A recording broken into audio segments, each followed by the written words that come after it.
Hey there, science enthusiasts. Today I've got something truly mind-blowing to share with you. Imagine turning skin cells into human eggs. Sounds like sci-fi, right? But it's happening, and it's all thanks to some incredible work by scientists at Oregon Health and Science University. Let's dive into this fascinating world of in vitro gametogenesis, or IVG for short. Researchers have developed a technique called mitomeiosis. The process involves taking the nucleus from a human skin cell which has 46 chromosomes and placing it into a donor egg that's had its own nucleus removed. It's a bit like the method used to clone Dolly the sheep.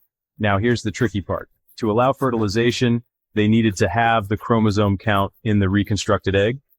They did this by giving the egg an electric pulse and using a drug called roscovitin to mimic a process called meiosis. Sounds intense, right? From this process, the scientists produced 82 eggs that were fertilized in the lab. But here's where it gets complicated. Most of these embryos had chromosomal abnormalities and didn't develop past day 3. However, 9% of them made it to the blastocyst stage, which is day 6. This stage is crucial for IVF, but the researchers stopped the process there. Now, before you get too excited, none of these embryos were used to attempt a pregnancy. The technique is still too inefficient and risky for clinical use, but the potential here is huge.